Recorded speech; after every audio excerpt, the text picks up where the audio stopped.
Hello dear students, स्वागत है आपका आपके अपने यूट्यूब चैनल पर। आज हम बात करने वाले हैं क्लास 10th की साइंस की वर्कशीट नंबर 67 पर। हमारा चैप्टर चल रहा है जीव जनन कैसे करते हैं। आज हम जानेंगे लैंगिक जनन को। लैंगिक जनन पादप में। देखिए, हमने पिछली वीडियो में बात करी थी अलैंगिक जनन की, यानी कि एक ऐसा जनन जहाँ पर एक ही पेरेंट इन्वॉल्व होता है ना। आज हम बात करने वाले हैं लैंगिक जनन, यानी कि जहाँ पे दो जनक रिस्पॉन्सिबल हैं जीव को जन्म देने के लिए। तो जनन की वह विधि जिसमें दो जनकों से युग्मकों द्वारा नई संतति उत्पन्न होती है वह लैंगिक जनन कहलाता है। यहाँ युग्मकों में क्रोमोसोम की संख्या आधी होती है जो मिलकर एक नए जीव में विकसित होते हैं। तो क्रोमोसोम की संख्या आधी हो जाती है, हमने बात करी थी। युग्मक बनते हैं और युग्मक आधी संख्या में क्रोमोसोम लेते हैं। जब दो युग्मक मिलेंगे तो दोनों के पास आधी आधी संख्या वाले जो युग्मक हैं वो दोनों मिल जाएंगे। इसके पास 23 क्रोमोसोम है, इसके पास भी 23 क्रोमोसोम है। दोनों जब मिल जाएंगे तो ये बना देंगे 46 क्रोमोसोम। और 46 क्रोमोसोम हैं यानी कि 23 जोड़े हैं, है ना बेटा, 23 जोड़े हैं। तो इस तरह से एक मनुष्य, अगर हम मनुष्य की बात करें तो इस प्रकार से एक मनुष्य तैयार हो जाएगा, जीव बन जाएगा अपने पेरेंट्स से, अपने जनक से सारे लक्षण मिलने के बाद, आनुवांशिक गुणों को प्राप्त करने के बाद। चलिए आगे बात करते हैं। आगे है लैंगिक जनन क्यों महत्वपूर्ण है। अभी हमने पढ़ा था लास्ट वीडियो में अलैंगिक जनन। वहाँ हम देख रहे थे कितना आसान है, दोनों पेरेंट्स का होना अनिवार्य नहीं है। यदि एक पेरेंट भी है तो भी जनन हो सकता है, सिंगल पेरेंट है तो भी जनन हो सकता है। लेकिन लैंगिक में देखें तो दोनों पेरेंट्स का होना ज़रूरी है। अगर दो पेरेंट्स नहीं होंगे तो जनन नहीं हो सकता। तो इस तरह से हम समझें तो अलैंगिक जनन ज़्यादा अच्छा रहा, बेहतर रहा, ऐसा हो सकता है। लेकिन लैंगिक जनन के अपने ही विशेष महत्व भी हैं। अब उसके क्या महत्व हैं वो हम जान लेते हैं। देखिए, लैंगिक जनन दो युग्मकों के संलयन से होता है। इसके परिणाम स्वरूप संतति में गुणों की विभिन्नता को बढ़ावा मिलता है। अब दो पेरेंट के युग्मकों के मिलने से संतान बन रही है, यानी कि जो संतान आई उसमें दोनों पेरेंट यानी कि माता पिता दोनों के लक्षण आएंगे, यानी कि वो पूरी तरह से ना तो माता जैसा हुआ ना ही पिता जैसा हुआ। तो हम कह सकते हैं कि उसमें थोड़ी बहुत विभिन्नताएं आ गई, भिन्नता आई। पर हम जान चुके हैं पिछली वीडियो में कि भिन्नता आवश्यक है, भिन्नताओं का होना ज़रूरी है। वो मनुष्य को अलग अलग परिस्थितियों में अनुकूलता प्रदान करती है। दूसरा पॉइंट, इसमें नए गुणों का संयोजन होने के कारण यह नई स्पीशीज की उत्पत्ति में महत्वपूर्ण भूमिका निभाता है। अब हमने जाना जो अलैंगिक जनन हो रहा था उसमें एक ही जनक से पूरा का पूरा, देखिए जब जनन हो रहा है तो डीएनए तो आगे जा ही रहा है, यानी कि जनक से संतान तक डीएनए आगे जा रहा है। जब अलैंगिक जनन हो रहा था तो एक ही पेरेंट है, एक ही जनक है, तो उसी का डीएनए आगे जा रहा है, एज इट इज़ जा रहा है। तो जो संतान उत्पन्न होती है वो बहुत ज़्यादा अपने जनक की तरह होती है, यानी कि वेरिएशन न के बराबर होते हैं। लेकिन जब जनन लैंगिक होता है तो हम यहीं पे देख सकते हैं कि संतान ना तो पिता जैसी पूरी तरह है ना ही माता जैसी पूरी तरह है, भिन्नता आ गई। ऐसे ही भिन्नताएं आगे बढ़ते बढ़ते बढ़ते बढ़ते कभी डीएनए में अगर बदलाव हो जाते हैं, डीएनए में थोड़े बदलाव हो जाते हैं तो कुछ विशिष्ट गुण आ जाते हैं, अलग गुण, भिन्नताएं आ जाती हैं। और जब बहुत सारी भिन्नताएं इकट्ठी हो जाती हैं तो वो भिन्नताएं मिलकर एक नया ही स्पीशीज बना देती हैं, जीव जो पहले वाले जीव से बिल्कुल अलग होता है, यानी कि स्पीसिएशन का जन्म होता है। हम स्पीसिएशन होते हुए देखते हैं, है ना, नया जैव विकास देखते हैं, नई स्पीशीज की उत्पत्ति हो जाती है, हो सकती है लैंगिक जनन के जरिए। अगर लैंगिक जनन चलता रहेगा तो नई स्पीशीज का आना बहुत मुश्किल है। एक ही स्पीशीज से नई स्पीशीज का आना अलैंगिक जनन द्वारा बहुत मुश्किल है, लेकिन लैंगिक जनन के ज़रिए नई स्पीशीज का बन जाना आसान है। तो अगर लैंगिक जनन होगा तो विभिन्नताएं आएंगी, जो कि अच्छा है। विभिन्नताएं आएंगी तो नई स्पीशीज भी आएंगी, जो कि अच्छा है। पृथ्वी पर हम नहीं चाहते कि सारे जीव एक जैसे ही हों। विभिन्नताएं अच्छी लगती हैं हमको, डाइवर्सिटी अच्छी लगती है ना। एक ही क्लास में अलग अलग तरह के बच्चे होंगे तो ज़्यादा अच्छा लगेगा, न कि एक ही क्लास में सारे बच्चे सेम, है ना। तो कोई बच्चा किसी चीज़ में बेहतर है, कोई दूसरा बच्चा किसी दूसरे काम में बेहतर है। तो आप जब ग्रुप में एक्टिविटी करते हो तो आपके यही अलग अलग जो आपकी भिन्नताएं हैं, आपकी चॉइस, आपकी कैपेसिटीज़, कौन किस काम में अच्छा है, ये सब बातें मिलकर ही आपके प्रोजेक्ट को अच्छा करने में काम करती हैं, है ना। तो इसी तरह से संसार में भी विभिन्नताएं होना आवश्यक है। तीसरा पॉइंट, इससे विभिन्नताएं आती हैं जो विकास के लिए आवश्यक हैं। ये हम बात कर ही चुके हैं। देखिए आगे बात करते हैं पुष्पी पौधे में लैंगिक जनन। जो पुष्पी पौधे होते हैं, यानी कि वे पौधे जिनमें पुष्प आते हैं, उन पौधे में जनन लैंगिक जनन द्वारा, यानी कि 2 पेरेंट्स होंगे और फिर जनन होगा। देखिए जब पुष्प में पुंकेसर या स्त्री केसर में से कोई एक जननांग उपस्थित होता है तो पुष्प एक लिंगी कहलाते हैं। ये मान लीजिए हमारे पास एक पुष्प है, उसमें सिर्फ स्त्री केसर ही है, तो वह उसमें सिंगल पेरेंट है, तो वह पादप एक लिंगी पुष्प है हमारा। अगर सिर्फ मेल पार्ट यानी कि पुंकेसर है तो वह पुरुष वाला हमारा जो पुरुष पुष्प होगा। लेकिन ऐसा भी हो सकता है कि हमारे पादप में स्त्री केसर भी हो और पुंकेसर भी हो। यदि ऐसा हो जाए कि स्त्री केसर और पुंकेसर दोनों उपस्थित हों तो ऐसे पादप को हम उभयलिंगी पुष्प बुलाएंगे। ऐसे फूल को उभयलिंगी पुष्प बुलाएंगे। ये कहाँ देखने को मिलेगा हमें? गुड़हल में, सरसों में, गुलाब में। आप जो फूल देखते हैं ज़्यादातर फूल उभयलिंगी होते हैं। एक लिंगी पुष्प आपको देखने को मिलेंगे ककड़ी जैसे फलों में, जैसे ककड़ी हो गई, तोरी हो गई, पपीता हो गया, खीरा हो गया। यहाँ एक लिंगी पुष्प देखने को मिलेंगे, बाकी ज़्यादातर फूल उभयलिंगी होते हैं। देखिए आवृत बीजी के जननांग पुष्प में उपस्थित होते हैं। अब पौधे में जो जननांग, पौधे के जो जननांग है जहाँ से लैंगिक जनन हो सकता है, वे भाग कहाँ होते हैं? वो पुष्प में होते हैं। यानी कि हम पुष्प को कह सकते हैं कि वह पौधे का लैंगिक भाग है। पौधे का लैंगिक भाग पुष्प होता है।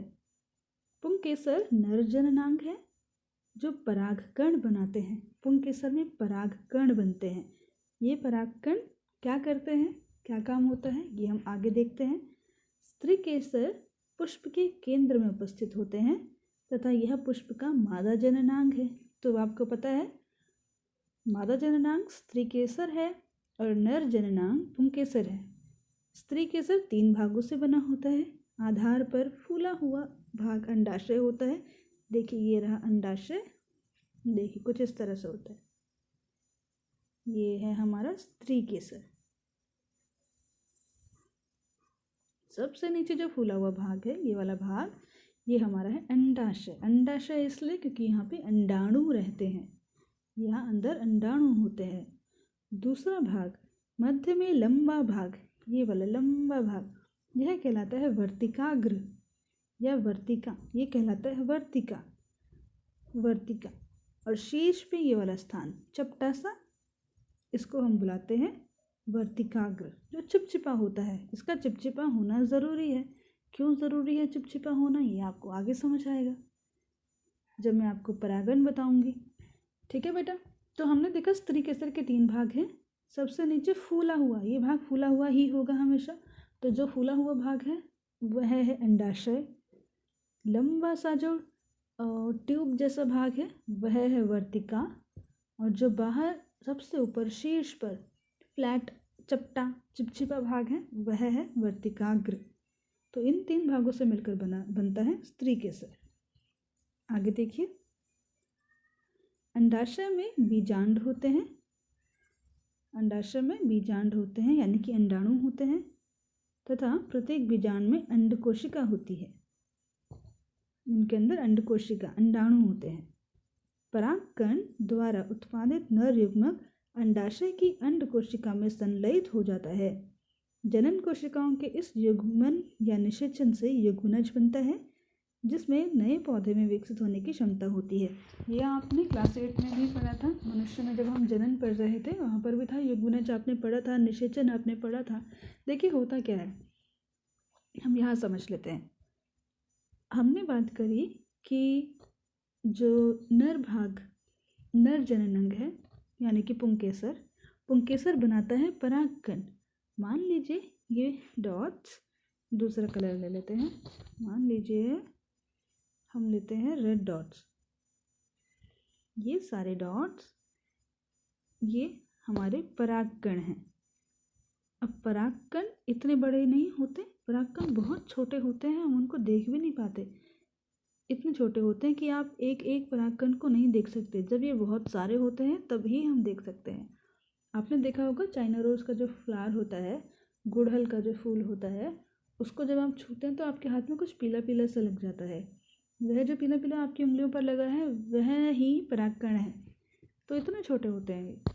तो परागकण हवा, जब पुंकेसर से परागकण निकले तो वो आसपास की हवा में फैले, है ना।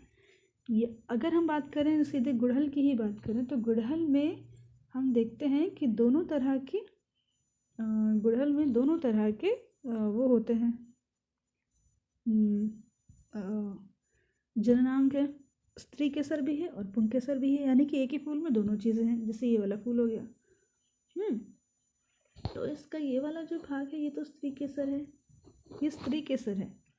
और यहाँ हम मान लेते हैं कि इधर इसके पुंकेसर हैं। ये होते हैं इस तरह के कुछ पुंकेसर, ये रे पुंकेसर दोनों तरफ, ये पुंकेसर हैं मान लो, ठीक है। तो यहाँ से निकले परागकण। अब परागकण वर्तिकाग्र पर आकर गिरे, कुछ परागकण वर्तिकाग्र पर आकर गिरे। अगर वर्तिकाग्र चिपचिपा होगा तो परागकण वर्तिकाग्र पर चिपक जाएंगे, रुक जाएंगे, है ना। चिपचिपा नहीं होता तो फिसल के इधर उधर उड़ जाते, कहीं और चले जाते। लेकिन हम चाहते हैं, पुष्प चाहता है, पादप चाहता है कि परागकण वर्तिकाग्र पर आकर गिरें। क्यों गिरे? देखिए, जैसे ही वर्तिकाग्र पर परागकण आकर गिरेगा तो जो वर्तिकाग्र है, वर्तिकाग्र के अंदर एक रास्ता बन जाएगा। ये देख रहे हैं ट्यूब, ये वाली ट्यूब, ये है परागनली। एक नली बन जाएगी जो कि परागकण को लेकर जाएगी कहाँ? अंडाशय के अंदर, बीजाणुओं के पास, ठीक है। और इस नली को हम बुलाएंगे पराग नली, क्योंकि ये पराग लेके जा रही है, परागकण को लेकर जा रही है। तो यहाँ से हमारा जो परागकण है वो चला गया सीधे अंडाशय में बीजाणुओं के पास। बीजाणुओं में क्या है? बीजाणुओं में अंड कोशिका है। अब ये जो अंड कोशिका है और जो परागकण है, इन दोनों के केंद्रक आपस में मिल जाएंगे, यानी कि ये दोनों युग्मन, इन दोनों युग्मनज में निषेचन हो जाएगा। दोनों आपस में मिल जाएंगे, निषेचन हो जाएगा और क्या बन जाएगा? युग्मनज बन जाएगा। युग्मनज याद है, जायगोट बन जाएगा। तो जब युग्मनज बन जाएगा तो माता पिता दोनों के लक्षण, दोनों के क्रोमोसोम मिलने के बाद एक बीज बन जाएगा। जब बीज बन जाएगा तो वो जो बीज तैयार होगा, उस बीज से हम नया पौधा प्राप्त कर सकते हैं उसको बोने के बाद।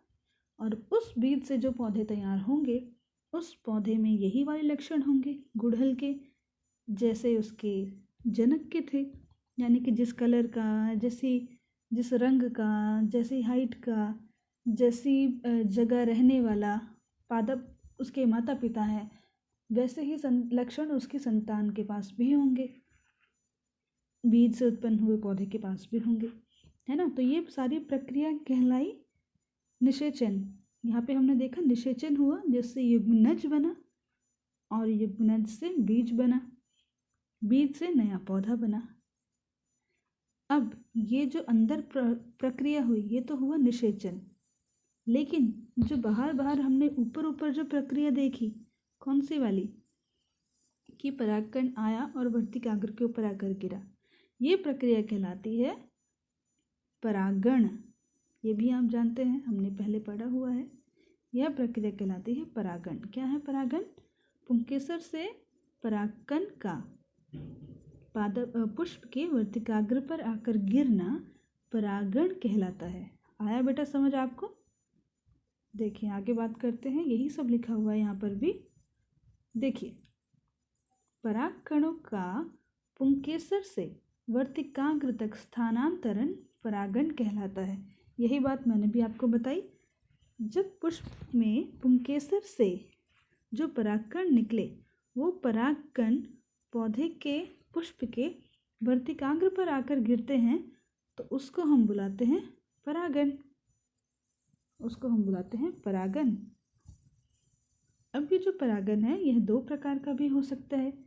देखिए, जैसे अगर ये वाला पौधा है, ठीक है, ये वाला पुष्प है और एक और फूल हम बना लेते हैं। एक और फूल बना लेते हैं। ये हो गया हमारा वर्तिकाग्र, वर्तिका और अंडाशय। यहाँ हमने बना दिए इसके पुंकेसर। ये मान लीजिए इसके पुंकेसर हैं। और अब इसके पेटल्स भी बना लेते हैं, पंखुड़ियाँ बना लेते हैं पौधे की। ये एक पंखुड़ी, दूसरी पंखुड़ी, तीसरी पंखुड़ी। अब पूरा ही कर देते हैं, इतना बना ही लिया है जब। ये इसके सेपल्स, ये हरी वाली पत्तियाँ, ठीक है, इतना हो गया मान लीजिए। अब चलिए अब देखते हैं हम। देखिए यहाँ दो तरह से परागण हो सकता है। एक तो क्या कि इसके पुंकेसर उठ के इस पे चले जाएं, है ना, ये इसके पुंकेसर उठ के इसी के वर्तिकाग्र पे आके गिरे। यहाँ पे भी हो सकता है, ये ऐसे भी हो सकता है, कैसे भी हो सकता है। ये तो तरीके बेसिकली दो हैं। एक तो क्या, अगर ये पौधा नंबर 1 है, ये पौधा नंबर 2 है, ठीक है, तो फूल नंबर 1 फूल नंबर 2 भी कर सकते हैं हम, ठीक है। देखिए तो पहले केस में क्या हुआ, फ्लावर 1 जो पुष्प 1 है उसका पुंकेसर निकला और फ्लावर 2 के पुंकेसर के ऊपर गिर गया, फ्लावर 2 के वर्तिकाग्र पर आकर गिरा। तो यह जो परागण हुआ ये पराये पौधे पर हुआ ना, दूसरे पौधे पर, तो इसको हम बोलेंगे पर परागण। पर परागण, पराये पौधे पर परागण, पर परागण। लेकिन यदि यहाँ देखो इसका पुंकेसर निकला और इसी के वर्तिकाग्र पर आकर गिरा, नंबर 2 दिखा रही हूँ मैं। इसका पुंकेसर आया, पुंकेसर से परागकण आया और अपने ही पौधे के वर्तिकाग्र पर आकर गिरा। तो इस प्रकार जो परागण हुआ वह अपना स्वयं का परागण किया इसने, तो यह कहलाएगा स्वपरागण। आई बात बेटा समझ? तो इस तरह से हम देखते हैं दो तरह से परागण होता है, स्वपरागण और परपरागण। एक पुष्प से दूसरे पुष्प तक, देखिए एक पुष्प से दूसरे पुष्प तक परागकणों का स्थानांतरण कैसे कैसे हो सकता है? वायु से हो सकता है, जल के द्वारा हो सकता है, प्राणियों के द्वारा हो सकता है, जो कि वाहक द्वारा संपन्न होता है। हम प्राणी वाहक का काम करते हैं, है ना, वाहक मतलब गाड़ी जैसे काम करते हैं हम कहीं जाते हैं, या पक्षियों को समझिए आप। आपने देखा है ना, मधुमक्खियाँ फूलों से रस लेने जाती हैं, बर्ड्स आती हैं फूलों से रस लेती हैं। तो जब वो फूलों से रस लेती हैं तो उनके शरीर पर कुछ परागकण गिर जाते हैं, तो एक पौधे से दूसरे फूल के पास जाती हैं। जब दूसरे फूल के पास जाती हैं तो परागकणों को वहाँ गलती से वर्तिकाग्र पर गिरा देती हैं, तो इस तरह से भी परागण हो जाता है। तो प्राणी भी यहाँ पे हम देख रहे हैं वाहक का काम करते हैं परागण में। परागकणों के उपयुक्त वर्तिकाग्र पर पहुँचने के पश्चात नर युग्मक को अंडाशय में स्थित मादा युग्मक तक पहुँचना होता है। ये तो हमने जान लिया। यहाँ से इस पौधे में, फूल में जब पॉलन ग्रेन हमारा परागकण यहाँ आता है वर्तिकाग्र के ऊपर, तो वो अंडाशय तक जाकर पहुँचता है। इसके लिए परागकण से एक नलिका विकसित होती है अथवा वर्तिका, तथा वर्तिका से होती हुई बीजांड तक पहुँचती है, जहाँ भ्रूण विकसित होता है। भ्रूण यानी कि हमारा जो जाइगोट बना है, युग्मनज बना है, वो भ्रूण को विकसित करता है। शिशु कह सकते हैं, मतलब शिशु से भी पहले वाला जो स्टेज है जाइगोट। जाइगोट यानी युग्मनज और नए बीज के बीच का जो स्टेज आया वो भ्रूण है। बीजांड से एक कठोर आवरण विकसित होता है तथा यह बीज में परिवर्तित हो जाता है। जो बीजांड था उसमें एक कठोर आवरण बनता है, कठोर बाहर एक परत बनती है, लेयर बनती है, दीवार सी बनती है, जिसे बीज कहा जाता है। अंडाशय तीव्रता से वृद्धि करता है तथा परिपक्व होकर फल बनता है। देखिए ये जो ओवरी थी, जो अंडाशय है, ये अंडाशय किस तरह विकसित होती है। देखिए पौधे के पास जो अंडाशय था, जहाँ पर परागकण गया था, इस परागकण के अंदर ये जो बीजांड था ये तो बन जाता है बीज। ये जो ओवरी थी यानी कि पूरा का पूरा अंडाशय था, ये बन जाता है फल। अंडाशय के जो बाहर का आवरण था ये सारा, ये बन जाता है फल का आवरण। यानी कि देखिए बीजांड से बना बीज अंडाशय तीव्रता से वृद्धि करती है और परिपक्व यानी कि पककर तैयार होकर फल बनाता है। इस अंतराल में बाह्यदल, पंखुड़ियाँ, बाह्यदल क्या है, ये ग्रीन वाली लीव्स यहाँ जो होती हैं, पंखुड़ियाँ, पुंकेसर, वर्तिका ग्रुप प्राय मुरझाकर गिर जाते हैं, है ना, ये सारा गिर जाता है। बीच में भावी पौधा अथवा भ्रूण होता है जो उपयुक्त परिस्थितियों में नवोदित में विकसित हो जाता है। इस प्रक्रिया को अंकुरण कहते हैं। अभी जो बीज अंदर तैयार हुआ है यही बीज है जो नए पौधे को जन्म देता है। अगर इसमें अंकुरण करवा दिया जाए या इसका अंकुरण हो जाए तो इस प्रकार से पौधों में लैंगिक चरण पूरा होता है। आई होप आपको वीडियो समझ आया होगा। अगर आपको समझ आया है या नहीं समझ आया, आप मुझे कमेंट सेक्शन में बता सकते हैं। हम मिलेंगे नेक्स्ट वीडियो में, तब तक के लिए अपना ध्यान रखिए। Goodbye and take care.